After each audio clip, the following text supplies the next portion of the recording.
Hey T Squad, it's me Keisha, and I'm here with this week's Toya and Reginae season 2, episode 6. So we pick up where we left off last week with Toya getting together with her father's children, all 17 of them. Okay, and Nita is there, Reginae is there, her husband, Rainbow is there, her aunt, friends. It's a really big to do. And they're sitting around having a conversation, laughing and talking. Then it goes left because Nita on last week's episode told Walter Sr. that she wanted an apology for how he did her back in the day because he went out and cheated on her and had all these kids, right? But Toya's argument was y'all both did stuff to each other. Y'all both need to apologize to each other, and now isn't the time to be having this conversation. But at the same time, Toya, when her mama first started, was like, come on, Nita, come on back. Let's talk about it. And then when they started to talk about it, she then changed it to she always trying to make it about her. This ain't about her. This ain't the time. See, Toya be contradicting herself. She really do. She really do be contradicting herself. And a lot of this stuff sometimes be brought on by her. So Reginae jumps in because Nita gets mad because she feels like nobody is taking up for her, aka Toya. She says to Toya that you always taking your daddy's side. You always sticking up for your daddy. So she gets mad and goes in the house. And Reginae sticks up for her granny and was like, no one is taking up for her. Everybody just focusing on granddad, but nobody is having her back. And Walter Jr. is on FaceTime because remember he couldn't come. And he was like, they know Walter Sr. was like, they know they mama. And Toya was like, exactly. So you be a grandchild. And Reginae was offended by that and was like, you know what? You sure right. Let me go be a grandchild. And she got mad and told the producers to take her mic off because she feel like I'm grown now. Don't be like telling me to stay in a child's place pretty much. You know what I'm saying? And I understand where she's coming from, but I think that she was in her feelings. I don't think it was that deep, but I'm not her, so I can't say that she wasn't entitled to her feelings. But I wouldn't have necessarily been hurt by it to the point where I'm asking to be demiked. You know what I'm saying? But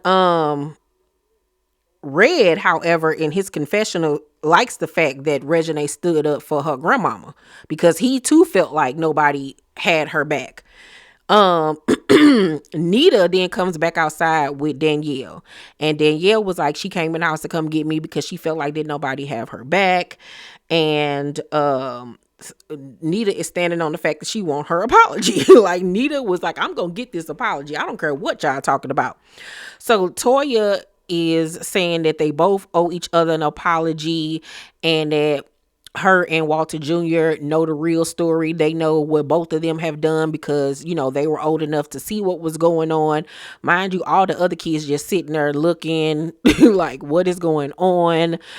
It was very dysfunctional. I mean, but the whole situation is just dysfunctional, period. So Nita, however, don't want to hear that they both need to apologize to each other. She wants her apology. Casey then started crying, child, because he having flashbacks. He, overwhelmed with meeting siblings he ain't never met before.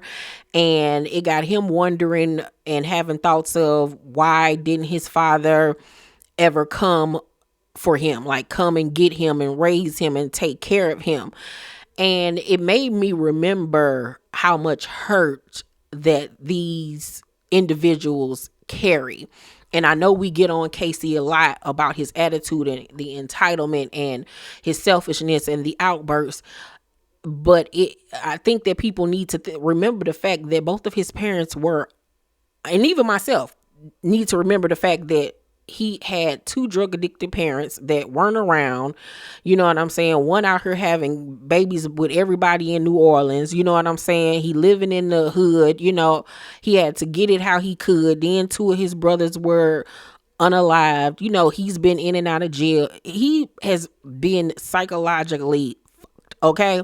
So it is kind of like you got to give him grace, but then at the other end of the stick, you do got to take accountability and work through your issues. And he really needs to be diligent about going to therapy and really getting help. And I think that once again, they need family therapy. They need individual therapy and family therapy because they got a lot of demons and drama that needs to be addressed. He needs to be in counseling with his mama. He needs to be in counseling with his daddy. He needs to be in counseling with both of them. He needs to be in counseling with the baby mama, with his son, with his sisters, and like they all need help, including Toya. I know Toya thinks she misses Fix It, but I'm really seeing with this second season that she's a problem too. Because like I said, she egged that conversation on. Nita said what she said originally and walked away. Toya was, Nita, come on back. Let's talk about it. Let's put it on the table. Then when she put it on the table, then you want to say now ain't the time, and she making it about her, but you the one told her to talk about it. So I'm not understanding how you being mad at your mama and always trying to make her out to be the bad guy. So Walter ends up hugging Nita and apologizing. And everybody was like, yay, or whatever. And the conversation, however, continues on. And Walter Sr. begins to cry because somebody had made a statement about the fact that him and Nita were able to make amends or whatever. And he gets emotional because he wasn't able to make amends with Rudy before he passed away. And he gets emotional and starts to cry. And one of his daughters come and hug him. And Toya was like, Daddy, don't cry, don't cry. And she goes over to hug him. And she was like, see, this is why I didn't want to talk about this. Toya, LaToya, whatever your name is, stop. So once he calms down, she goes over to where her friend Danielle and her aunt and other people are. And Danielle was like, they got to get stuff off their chest, telling her that these are conversations y'all need to be having. And Toya was like, this is not about her right now. It's another moment of making this about her. And I don't agree with that. And her aunt Kyra was like, I think seeing all these kids is what triggered her. And Danielle was like, they still love each other. And I was like, exactly. Like, you want to say that now ain't the time and she always making it about her. But you got to understand, that was her man at one point. That is the father of her children. That is obviously the love of her life. That was her love. You know what I'm saying?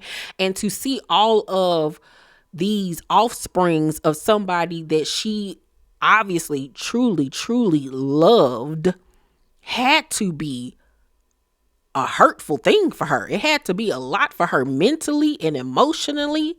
You know what I'm saying? And who's to say that that wasn't one of the things that led her to getting high, to numb that pain of him cheating on her with all of these different women and having all of these babies and stuff on her. You know what I'm saying? It's apparent that she still loves him. He still loves her, but circumstances and things that they've gone through and done is why they can't be together. But Toya got to realize that she need to put herself in her mama's shoes sometime and think about how she would feel if it was her. You know what I'm saying? So Red tells Toya that she don't know what Nita is feeling and that she needs to say sorry. So Toya talks to Nita, and Nita says that there was never closure for her when it came to Walter Sr. And Toya tells her mom that she often feels like she's in the middle and they're playing tug of war with her. And I get that, but I also think that sometimes Toya puts herself in the middle. She really honestly does. And she needs to learn how to stop mothering everybody. I know that she had to growing up. She had to take care of her little brothers and sisters and mother them. She had to mother her mama. She had to mother her daddy. But you got your own kids now, your own life. You have to learn how to step back and let other people handle their own stuff. So Nita also tells Toya that she never had her back when it came to her father. And Toya apologizes. She apologized because she said she felt bad. She never wanted her mama to think that she didn't have her back, or, was not understanding her feelings or trying to play in her face.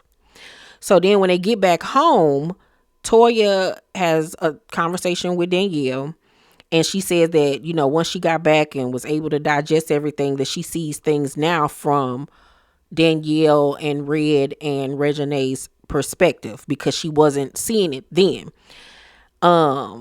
And I was like, well, at least she sees it now. And she says that now she needs to have a conversation with Reginae to apologize to her for the comment that she made. And then over at Mel and Beedy's house, Mel is ready to talk to Toya. But we see Toya tell Danielle that she hope Beedy don't force the situation until she's ready. And obviously that's not how it's going to go down. This was a really good episode of Toya and Reginae. But like I said, this season is really making me see that Toya doesn't acknowledge or realize that she's a part of the problem too. She's not an angel. She is not perfect. And she puts herself sometimes in these uncomfortable situations. And sometimes she is very hypocritical when it comes to her mother. She really is. I think that she looks for the worst in Nita, and it's because of all of the hurt and disappointment that she has dealt with her, that she automatically expects and thinks the worst of her. And she needs to learn how to work through that, because some of the stuff that Nita be saying and doing, I don't be thinking it's a big deal. You know what I'm saying? I'd be like, what's she all in her feelings about? Saying this too much, she doing too much. And I'm like, calm down, like let the lady have fun. You know what I'm saying? But what y'all think? Do y'all agree about my assessment of Toya? What do you guys think about the whole situation? What do you think about Nita and Walter and that whole ordeal? Do you understand Nita wanted an apology and her feeling the way that she did? Let's talk about it down below in the comment section, you guys. Make sure that you tune in this week for my Oscars red carpet fashion killer video, and Thursday I'll be dropping a luxury haul video. I got some really good goodies to show you guys, so make sure you tune in for that. I love you guys. Also, if you have not subscribed to my second channel, Pop Culture Digest, the link is down below in the description box. I have some of my favorite fashion shows from Fashion Month 2025 already live on that channel, so make sure you go and support and watch those videos. Right now, I'm just putting out some little stuff for you. This is not the actual theme of the channel. I still have not revealed that to you guys, but I am putting content over there for the meantime until we get to the exclusive reveal. Okay, love you guys. Please make sure to thumbs up this video, subscribe to my channel, and turn on your post notifications so you know my videos drop. I love you guys, and I'll see you on the next one. Bye.